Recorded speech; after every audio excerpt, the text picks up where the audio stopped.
Hey, gun people! Man, if I wouldn't seen it, I wouldn't believe it. I know people think I'm crazy, but I'm telling you, never have I seen a cop plant evidence, talk about planting evidence, ask me if it's okay if they plant evidence, or decided to bring evidence so we could plant it. Never. In my 30 years, it never happened. People think that the cops today are the same cops as 20 years ago, and it just ain't, probably ain't the same cops as 10 years ago. It's just crazy. Quota hiring, lowering the standards, dumbing down, hiring for the wrong reason, making people dumber, making people, I mean, it's just crazy. And if I didn't see this, I mean, just from this video, I'm pretty sure these guys set this guy up and planted this evidence. This is some BS. The Intercept put this out on their channel. Body camera footage obtained by The Intercept shows a Staten Island police officer apparently planting marijuana in a car during a traffic stop. The incident comes just a few weeks after a similar one, originally reported by the New York Times, in which the same cop was again caught by his body camera in the apparent act of planting marijuana in a car. Yo, he placed something in my car, yo! Alright, this was in the back seat on the floor. Okay, so now let me just put this in perspective a little bit, because I don't know about this one because I didn't see the full video. But I've never planted evidence, and I would say 95%, well, okay, I'll give it 90. 90% of the people I caught with drugs or contraband said it wasn't theirs. Either I planted it or they don't know how they got there. So this is why cops' default is whatever, I'm not listening to you. Now, unfortunately, it's kind of like racism. Everybody yells racism. I just did an article where they said milk was racist because it was white. I mean, racism is so used that now people ignore it. So if and where and when it actually exists, less people think it's a problem because they hear it all the time. They're like, it's probably BS. So that's what cops do when people accuse us of planting evidence. It's like, dude, I don't want to hear it. Everybody says it. It's just words. It's just a way to cover up your illegal or unlawful actions. You got to yell something and blame somebody. So, but however, in this case, man, it looks legit. These cops look dirty to me. So marijuana cigarettes lit. In the more recent incident, two officers pulled over passenger Jason Serrano and a friend for a broken taillight. As the officers approached the car and the driver rolled down the window, the officers claimed the car smelled like weed. Okay, this smelling like marijuana has PC to search. When I was working, I couldn't search your car if I smelled marijuana.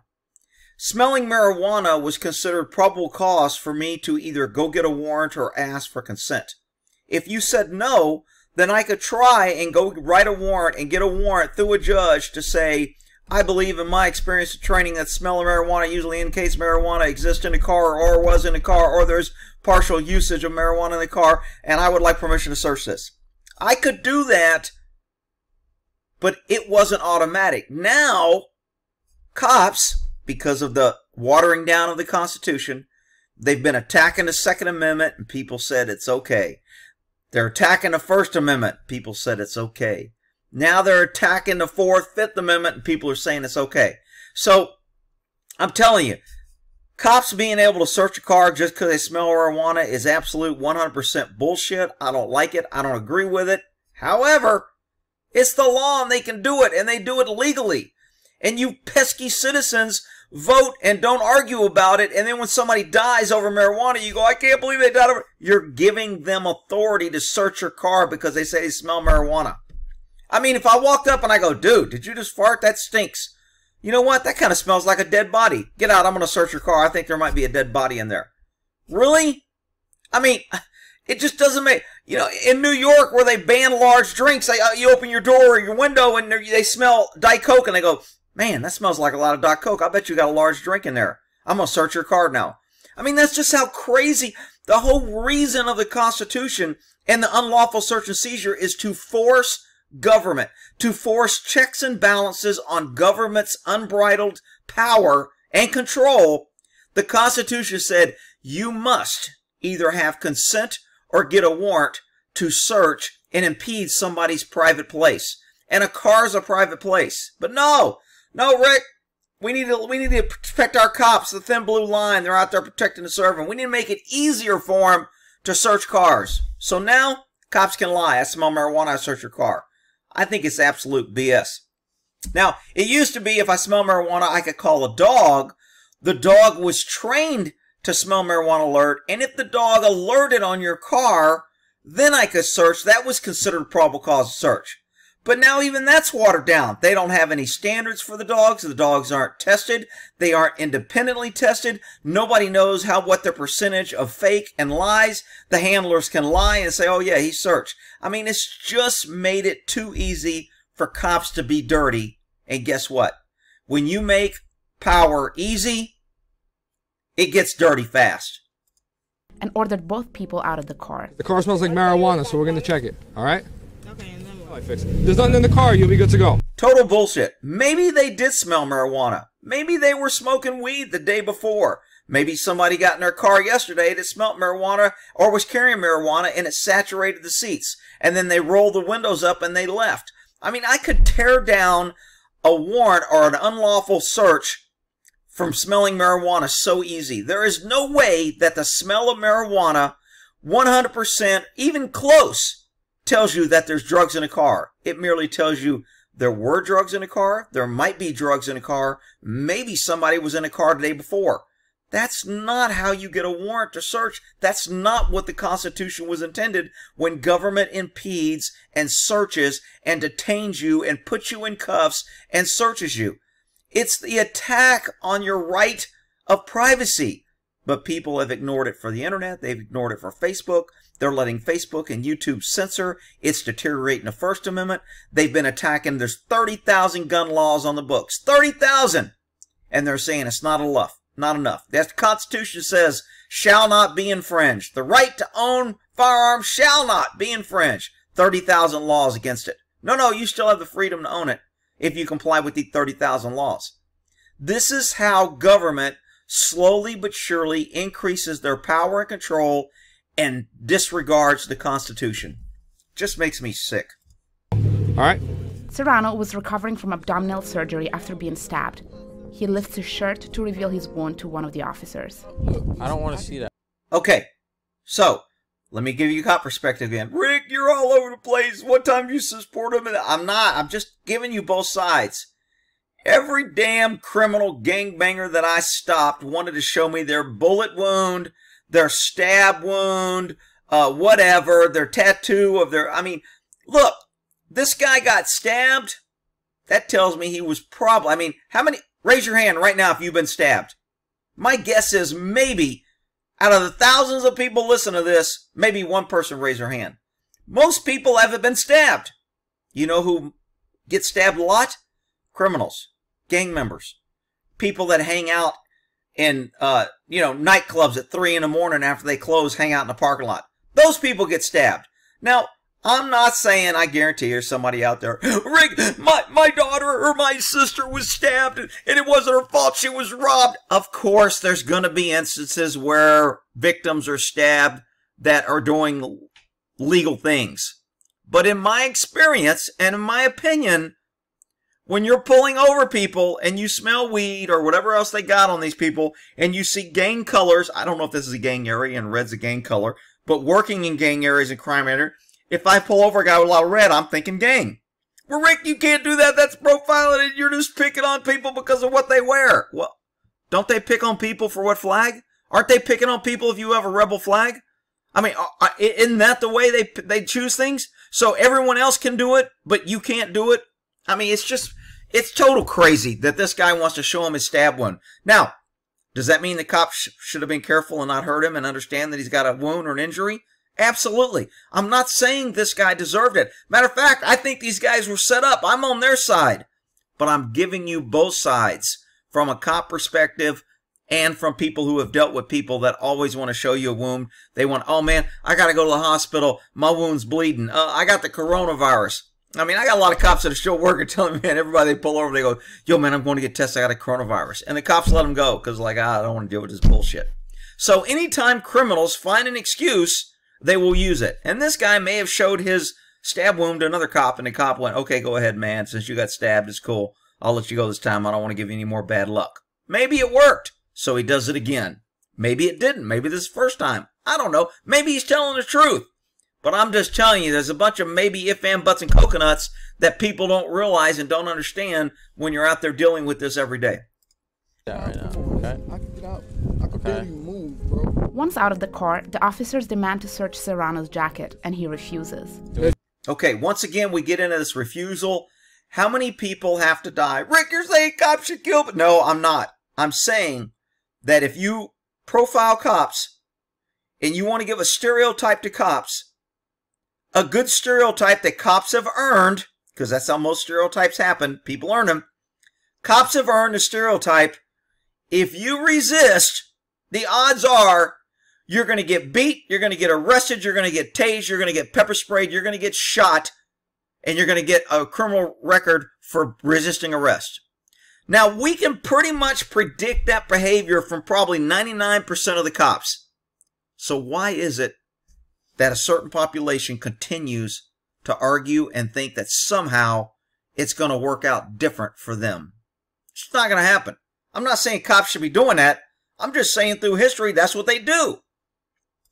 Nothing, Give me the no, jacket. There's nothing in my jacket. I'm not getting searched for no reason. As Serrano grows agitated, Okay, another point that people don't realize is when people object to being searched, let me think. I'm going to give myself a pop quiz. How many people that told me they didn't have nothing and I end up finding dope and was very offended because I wanted to search them and I found either dope or guns? Let me think back. How many times did that happen? Once, twice. How about 100? Everybody objects to being searched. Everybody says they're not carrying everything. Everybody I've ever found holding something told me before, no, man, I don't have anything. They either lied and said, I don't have anything, you can search me, or they said, I don't have anything, and you got no reason to search me, or I don't have anything, and I ain't letting you search me. So this is a common theme with people that have something to hide. However, there is a small percentage when there's actually people that actually do not have nothing, and they just don't want to do it. But it's the exception and not the rule. Media, Black Lives Matter would have you believe it's the rule. All these people being arrested didn't have dope. All these people being arrested never fought or said no to the cops. All these people were great, outstanding citizens that were just trying to get along, and this happened. I'm not excusing cops. I think cops are out of control. I think they need to have the fucking damn shock collars and leashes on them that citizens can watch and shock them when they get out of hand. But that's a different story. Here we go. the officers become more aggressive. Come on, relax. Relax. Yo, Relax, relax, relax, relax. Okay, so according to this lady, The Intercept, and this is biased, they're trying to say it's all cops' fault and these guys do nothing wrong. They said the cops become more aggressive. I think this guy became more agitated and more non-compliant. Now, with a stab wound, do you want to put a guy on the ground? Probably not.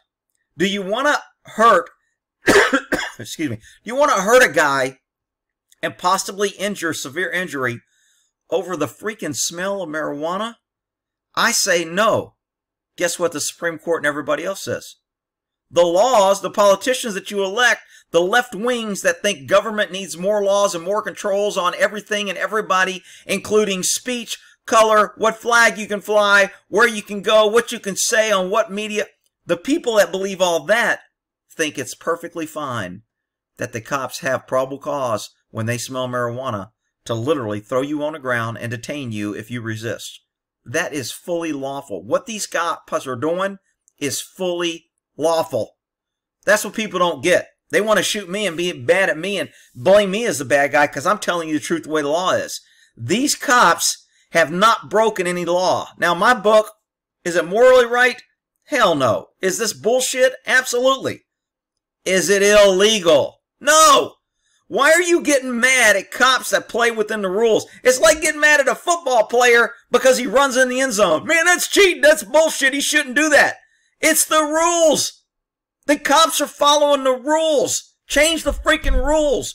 Quit making it out to be a cop. It's a cop's color. It's this police. It's that police. It's not. It's the freaking rules. Government's out of control. They're ignoring the Constitution. That is the problem. Yo. They grab him, push him to the ground, and handcuff him. Take him down. Take him down. Take him down. Take him down. Take him down. Why'd they put him on the ground? Because of what I say. All cops are trained. No people belong on the ground. He's a no person. No, you're not searching me. No, you're not handcuffing me. No, I'm not complying. He's a no person. Get him on the ground. It's safer for you and them than you can, you know, handcuff them. Unfortunately, on the ground, a lot of cops use their knees to control them so you don't get up. People that go to the ground try to get up, so cops have to try and keep them on the ground. So, you know, yin and yang, good and bad. Yo, relax. Relax. Serrano remains on the ground, handcuffed and in visible pain for the rest of the traffic stop. Okay, he's in visible pain. Again, some people will say he's in pain over the smell of marijuana. Others will say he's in pain because the cops were out of control. Others will say he's in pain because he resisted and he was just too stupid not to say, you know what? I know how this is going to freaking end. Why fight it now? I'll fight it later. I'll file a complaint. You know? So you can blame any one of them. And everybody who's got their bias is going to take their side that pushes their agenda. An ambulance arrives to take him to the hospital. Can someone call an ambulance? The two officers, Kyle Erickson and Elmer Pastran, begin searching the car and Serrano's jacket. Okay. I think these two cops are dirty, man. I'm sorry. And I think they're working together and they're conspiring. And if they're bringing evidence and they're planning it to cover their ass. Because right now what they're thinking is, oh shit, we got to smell marijuana. If we don't find marijuana, they're going to say we're lying. This is going to turn into a big racial issue. Neither one of us are black. So it's going to turn into a big racial issue and they're going to say that we're racist and we did this for no reason. We got to find dope. So I think that's a conspiracy. I think the overt acts is them talking, planning, and bringing marijuana to the scene. And I think this is a huge issue. And if these guys get away with it, other cops will be like, it's cool, it's okay. Just like all the other bullshit cops do. But this, to me, is really, really outrageous. Because like I said, I've never in my life seen a cop plant evidence. Officer Erickson tells Pastran that they need to find evidence. Searching the rest of the car. Yeah, we gotta find something. Okay, this is very telling to me. Yeah, we gotta find something. This guy's worried.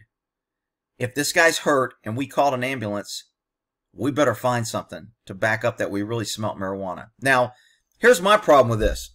I don't really give a shit if they find nothing. They could have actually smelt marijuana and not find nothing.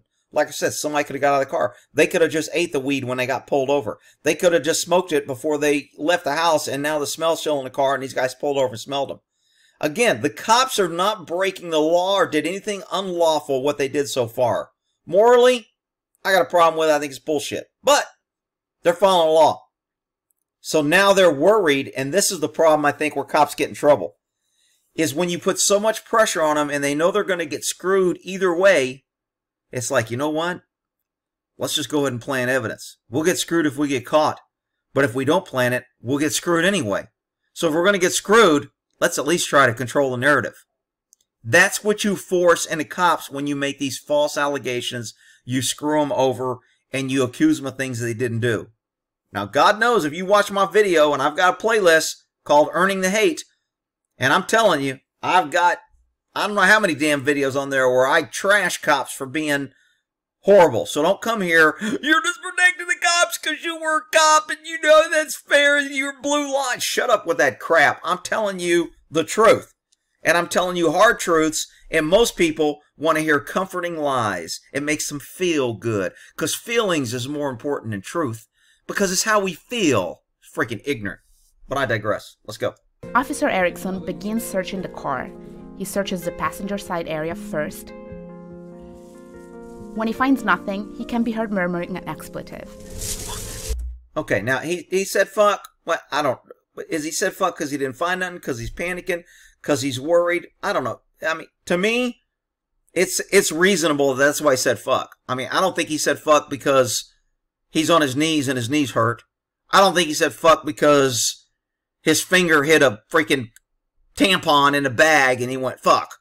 I think his fuck is shit. I'm not finding nothing. This guy's hurt. We're calling the ambulance. I sure hope I can find something. I believe that. I don't know it, but I believe it. Erickson returns to Pastrana to ask, Should I search the whole thing? Or what do you think? Should we search the whole thing? What do you think? Now, I don't know what the current laws is because it changes so damn much. Can cops search the trunk now, the whole car, if they smell marijuana, or is it just in arm's reach? It used to be I could search within arm's reach for a weapon if I saw furtive movement or had reasonable articulable suspicion to justify why I thought there might be a weapon. Then I could search within arm's reach in a car. Now, all I gotta do is say I smell marijuana, I can search a whole damn car. So, when you make it easy, you're gonna get abuse. When you make it so easy and there's no way to prove it, how do you prove that a cop smells marijuana or you don't? Well, Rick, you have to trust them when they have backgrounds and they're carrying guns and they're there to protect us and they're the blue line and they're our friends and our heroes. Well, that's because you're an idiot. They're government with power. And if you make it easy and there's no way to check what they do, there's a problem. That's why cops have to get a warrant. It's called judicial review. It's called oversight. It's called a check and a balance. They don't want cops making unilaterally all these decisions of judge, jury, executioner, dishing out street justice, all that shit. You don't want to do that. You want cops in a very limited capacity. There's a lot of rules. There's a lot of restrictions because they have a lot of power. They carry a gun. They can take away people's freedom. When you give somebody all that power, you put restrictions. What we have done over the years is made it easier for cops to be dirty. You can't accuse somebody. If you do, you're racist. You can't say a cop isn't doing a good job because if you do, you're sexist. You can't do this because if you do, you don't like their religion. So we've made it to where you can't hold cops accountable, and the laws have been made to where it makes it easier on cops to search and ignore your constitutional right of privacy. And when we do that, now you can't prove it. At least when you require a warrant, a cop has to swear to the warrant under oath. Therefore, he commits perjury if he lies. He has to put it in writing. He has to sign it. A judge has to review it. The DA has to review it. You see all the processes that goes into a warrant, and even warrants are corrupt. You got DAs that are buddies with cops, and cops writing bullshit warrants, and the DA's like, yeah, take it to this judge, he'll sign it, and this judge saying, I mean, I've told stories where judges didn't want to read my warrants because I've done so many warrants. They were like, hey, Rick, what do you got? You know, and they trusted me. And they're like, okay, and they were going to sign it. And I go, Judge, you might want to read this. I want them to read it. I want them to tell me if I'm doing something wrong. I don't have anything to hide. I don't want to end up in court later saying, did the judge read your warrant? And I went, no, he kind of just waved. And now the judge will be pissed at me. So then I'm under pressure to say, oh yeah, absolutely, I got to cover for the judge. Oh yeah, the judge read it. He did everything by the law. And then next time, judge like, hey man, thanks for covering. I didn't want to. So there's all these pressures to make the easy way. And as I said many times in life, usually when you have something to do, there's two choices. There's an easy way and a hard way. The easy way is normally never the right way. It's always the hard way and the one that takes more time and effort. That's the way that you ought to do it. When you come across choices, if you can choose the easy or hard, you'll be better off in the long run choosing a hard way. With horses, I talk about training horses. If you take the time it takes less time. Because when you take shortcuts, you have to do it over and over. You create bad habits. You create bad learning lessons. You have to undo those lessons. Then you have to reteach the crap. If you just took the time at first, you wouldn't have to repeat it and go back. Do it the hard way instead of the easy way, and it usually ends up being better. All right, I went off on a tangent. Here we go. Yeah, search the whole thing. He returns to the passenger side and searches through Serrano's jacket, the cup holder, and the center console. Okay, so how many times you got to search a jacket to figure out it's clear? Once, twice, three. Well, Rick, maybe they miss, and maybe there be. Look, I mean, what are you looking for? You looking for a marijuana seed? I mean, look, if you're smelling marijuana, you should be looking for a bag of marijuana. You shouldn't be searching for a freaking seed so you can go, aha! I found a seed.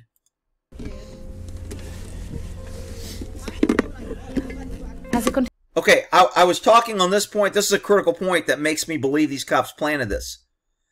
He searches this cup area. If there was marijuana in there, which he's going to find in a minute, he would have saw it here. And the center console. Pulls the cup out, flashlight right on it. There's no marijuana in here. Okay. As he continues searching the rest of the car, the driver approaches. I can watch him search my car. Cause like, what is he doing? Like, actually, you don't have a right to watch him search your car. I can put you in a position. If you're watching, you're too close. You can grab my gun. I'm occupied. I'm not defending the cops. I'm just telling you a good safety reason on why you don't want somebody on your back while you're searching. It's not safe. They can grab your gun. As soon as you get to something, they can run. They can hit you. They can slam the door on you. It's not a good thing. So you don't have the right to be right there searching. Even though she said that, doesn't make it true. Ma'am, stand back. why? What are you doing? Erickson looks back at Pastron, visibly agitated. See nothing. Okay. Good point here. I don't know if he's physically agitated, but he looks worried to me. He looks concerned. And he says, I don't see nothing. Worried like, now we don't have justification. We smelt marijuana, but we can't prove it. We better find something. Again, this is what I talk about when I talk about totality of circumstances. You have to take all facts and all things together. This is why video is so important and audio is important. Because it used to be when cops were held to a higher standard, like I said, majority of my career, we didn't have cameras on cops. And I never saw anybody plant evidence, talked about it, asked me if it was okay, discussed it, or considered it. Never. But now it seems to be very prevalent, even though we have cameras. None. Sorry. You know what I mean? Yeah. After several minutes searching the car, Erickson again admits that he hasn't found anything. Nothing? I don't see anything. Yeah. You said it's a truck? I'll get it for you. 15 seconds later, Erickson returns to the front seat cup holder and sets something down.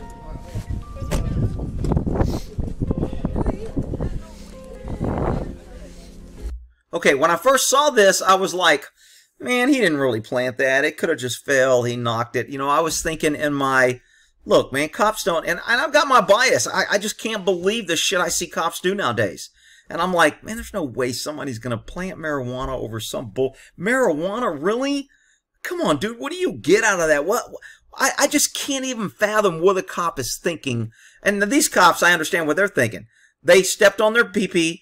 They threw a guy to the ground with an injury. Now they got to call an ambulance. They know it's going to be an issue. They did all this on a smell of marijuana, which is my point in the first place. They shouldn't have the ability to do any of this over the smell of marijuana. But they can lawfully and legally. Don't get mad at me. So they did their job lawfully and legally, and now they're backed in a corner to where they have to do something in order to cover their ass. I'm not saying that's smart. I'm not saying it's legal, and I'm not saying I agree with it. I'm telling you what happened, what's in a cop's mind, what I think's in their mind. Right here is where he drops it. He's got it in his hand, and it falls out of his hand. I mean, I just don't see any way around this. I mean, he already searched those freaking cup holders. That was not there. It's a little bit of weed. That is plenty big that he would have saw that before with his flashlight.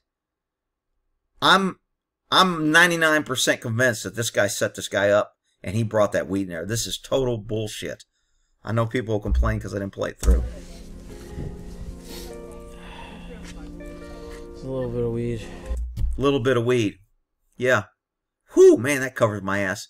Man, now we hurt this guy, cost the taxpayers thousands, called out the fire department, but now they'll get a call out, so that'll help them. We'll get more money for them. Wasted our freaking time. Now we're going to have to pay for all the medical bills. Stupid, pesky taxpayers will pay for all the medical bills, and everybody will look good. We'll get an arrest stat. This stupid, pesky citizen will get charged with resisting, and the reason he resisted, it'll make us look good because there was actually drugs in the car, and that's why he was resisting, because he didn't want us to find it. And now everybody goes home happy except the poor, pesky citizen that didn't do a damn thing.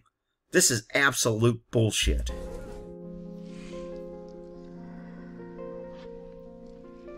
It's a little bit of weed. Erickson continues searching through the center console, where he's already looked. This is what's called selling your story. You have to, if you stopped right when you found it where you dropped it, I mean, dude, this guy has a camera on. They knew about this, I want to say a year or so ago. They had the camera. Nobody reviewed it. Nobody said anything. The guy in the car took a plea deal. And nobody reviewed the video. I mean, this is why I think all video ought to be publicly uploaded immediately. Everybody should have access. That, you know, they're always talking about transparency. Oh, yeah, we're going to be very transparent. Oh, yeah, we want you to see what we're doing. We want you to see what cops do. Let it upload. Let people review it. Let people point it out. Why do you want to pay a government employee a bunch of money to sit here with benefits to review this? You put it online and it'll be reviewed 10,000 times in like 15 seconds. And you'll get all kind of feedback on whether or not it was bullshit. Some of it will be bullshit, some of it won't. But you won't have a tape with incriminating evidence where 2 cops are out there setting people up and sending them to prison, taking away their freedoms, going on for 2 freaking years and nobody checks it. This is outrageous to me. A minute or so later, he again sounds agitated. Fuck. Good? Erickson shakes his head as he continues fiddling through Serrano's jacket, just out of the camera's view. A couple minutes later, the 2 officers say they found weed flakes in Serrano's jacket. Weed flakes. Ooh, shit, that's a bust of the century, man. These cops will be like drinking all night, partying. They're leaving right here and going to Dunkin' Donuts, and they're going to splurge for a freaking dozen of donuts because they got some weed flakes in a pocket. Are you freaking...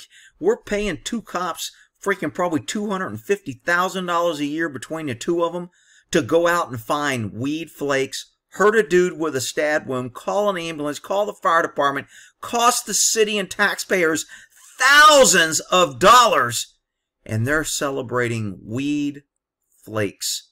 Are you freaking kidding me? Flakes everywhere, though. Yeah, no, he had weed. You could see his weed here. At the end of the search, Erickson turns to Pastrana. You good?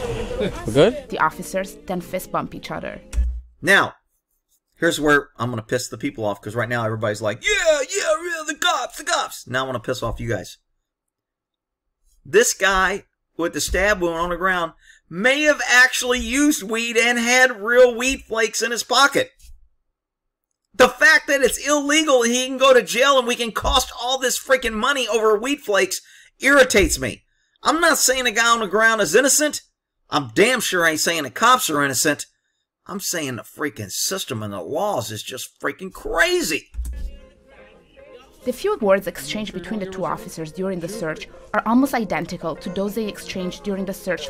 Okay, if you want to go watch this video, it's on this The Intercept. For them putting this out, I'm gonna throw them a sub and like their vehicle or video.